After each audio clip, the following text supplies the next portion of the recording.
Aš norėčiau paprašyti jūsų kelių minučių dėmesio, nors žinau, kad po pietų visada labai nelengva ne tik būdrauti, bet ir išlikti gana žvaliems, jo labiau, kai už durų mūsų laukia kava.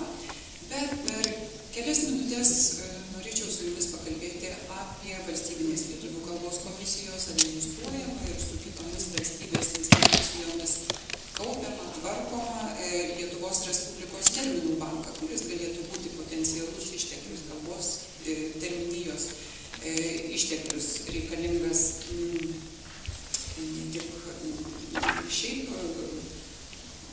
vartotojams, bet ir vertėjams ir kitiems, kurie domisi, tarkim, lietuvišką terminiją.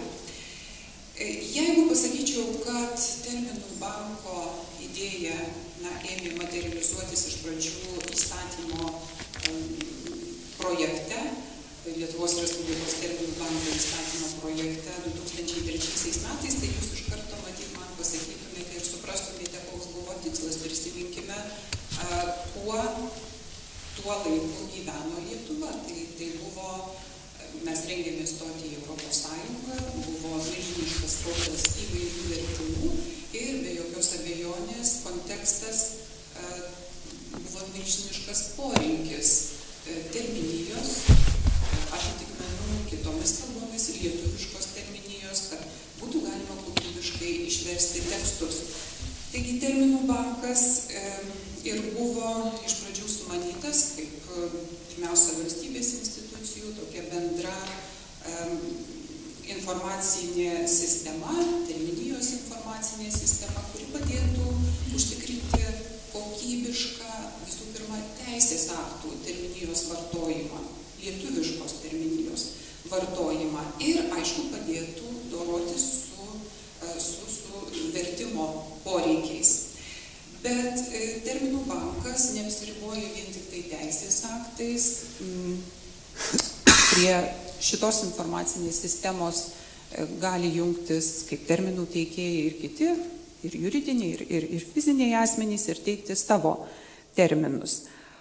Taigi jau iš mano šitų kelių žodžių suprantate, kokie yra terminų banko šaltiniai. Tai ir toje mano skaidrėje jūs matote mėlyną žiedą, beveik visą žiedą. Tai yra teiktini terminai, vadinasi, tai yra terminų žodynų, terminų standartų, įvairių dokumentų, pavyzdžiui, kalbos komisijos protokolinių nutarimų, rekomendacijų terminai. Na, o iš jų, aišku, matote, kad, kadangi sakiau, kad tai pažymėta mėlyna spalva, jų yra dauguma. O ruda spalva pažymėti aprobuoti terminai. Ką reiškia aprobuoti? Tai yra vartojami arba teikiami vartoti teisės aktų terminai. Tai tie terminų straipsniai, kuriuos į šitą terminų banko sistemą pateikia valstybės institucijos, turinčios prieigą prie sistemos ir sėkmingai su ją dirbančios. Ir labai maža dalelė, regis jį turėtų būti čia žalia, bet aš net neįmatau, jūs gal ir geriau įmatote. Tai yra neteiktinų terminų, kurių lyg ir neturėtų būti vartojama jo labiau teisės aktuose ar kitose šaltiniuose. Taigi terminų banko terminai yra taip formaliai suskirstyti, aprobuoti, teiktini ir neteiktini. Šiuo metu terminų banke yra sukaupta lietuviškų terminų straipsnių, aš turiu galvoje, beveik 236 tūkstančiai. Na ir skaidrėje gal jūs ir žiūrite tuos skaičius pagal statusus, tai aš tiesiog jų ir nekartosiu.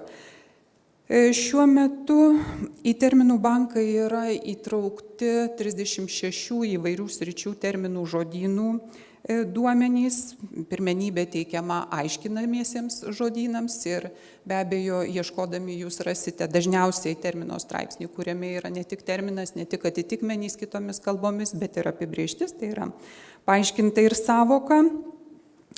Ir terminų žodynų duomenų terminų straipsnių yra apie 200 tūkstančių. Taip pat nuo praėjusių metų mes pradėjome skelbti terminų standartų, terminų straipsnius. Dabar turime šiek tiek daugiau negu 5000 terminų straipsnių. Galima rasti kalbos komisijos rekomenduojamų biologijos nomenklatūros pavadinimų, tai yra gyvūnų, augalų vardai ir panašūs dalykai apie 15 000. Ir panašių sričių kitų terminologinių duomenų.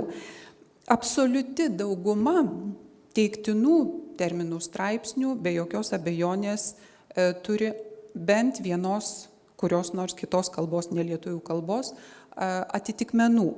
Nes, kaip minėjau, tai yra terminų žodynų standartų duomenys, o terminų žodynai, paprastai jie nėra vienakalbiai. Ir iš tų mano minėtų 36 žodynų, man regis tik tai vienas nedidelės apimties žodynas terminų banke yra toks, kad neturėtų kitų kalbų atitikmenų. Dažniausiai be abejo tai yra anglų kalbos atitikmenys, bet pateikiama ir prancūzų, vokiečių, rusų, kai kada ispanų, latvių, lenkų, portugalų, biologijos nomenklatūrai aktuali lotynų kalba, taigi ir lotynų kalbos atitikmenų. Kiek kitokia padėtis, kai kalbame apie aprobuotus terminų straipsnius, tai yra, kaip minėjau, tuos, kuriuos mums teikia valstybės institucijos ir kurių šaltinis yra teisės aktai. Mes negalime, nenoriu to žodžio, bet tiesiog greitosiomis nesugalvoju kito, negalime priversti valstybės institucijų, kad jos teikdamos lietuviškus terminus būtinai pateiktų ir jų atitikmenys kitomis kalbomis, arba bent jau anglų kalba, bet aišku, be jokios abejonės to labai pageidaujame. Ir štai kitoje skaidrėje matote 2013 ir šių metinių, 15-16, sakykime, metų duomenis, kas darosi aprobuotose terminų straipsniuose. Tai matote, kad proporcija labai panaši, maždaug 30% terminų straipsnių neturi tokio ryšio kaip atitikmuo. Tai yra, ten nepateikiama, tuose terminų straipsniuose nepateikiama atitikmenų jokia kita kalba, yra tik lietuviški terminai. Be abejo, tai yra tam tikra problema, todėl kad teisės aktų vertėjai ES institucijose verčiantys dokumentus, teisės aktus jau negali pasinaudoti visais terminų banko privalumais ir teikiamais duomenimis, nes dažnai paieška yra atliekama pagal kokį nors atitikmenį kita kalba ir aišku, pavyzdžiui, terminų bankas kaip išorinis šaltinis yra integruotas į Europos komisijos terminų paieškos sistemą, bet jeigu vertėjas ieško kitą kalbą, pavyzdžiui, anglų kalbą, tai netgi jeigu potencialiai lietuviškas atitikmuo terminų banke ir yra, jis jo neranda.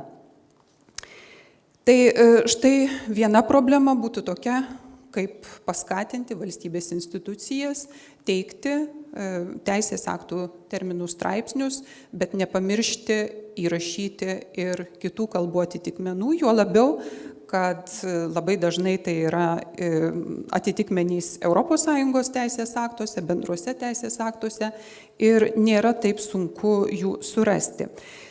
Kita problema, jeigu kalbėtume apie terminų banką kaip vertimo įrankių, programų išteklių, tai yra autorių teisių problema.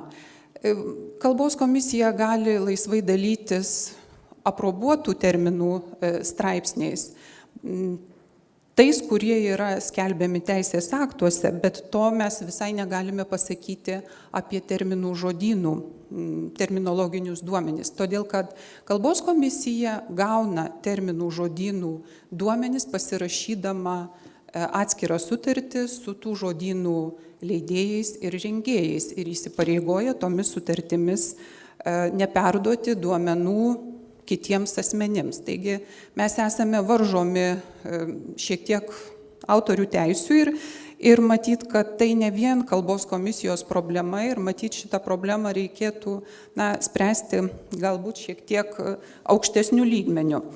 Ir visai paskutinė jau mano mintis šiandien per šitą seminarą gimusi ir sakiau, tikrai būtinai su ją pasidalysiu, su jumis pasidalysiu. Mes daug kalbame apie terminologinius išteklius ir apie nekomercinių kalbų, tokių kaip lietuvių kalba, išlikimo galimybės. Bet iš patirties galiu pasakyti, kad terminų žodynų rengėjų mažėja. Tai atitinkamai mažėja be jokios abejonės ir naujų rengiamų terminų žodynų, nes tokia yra mokslo politika.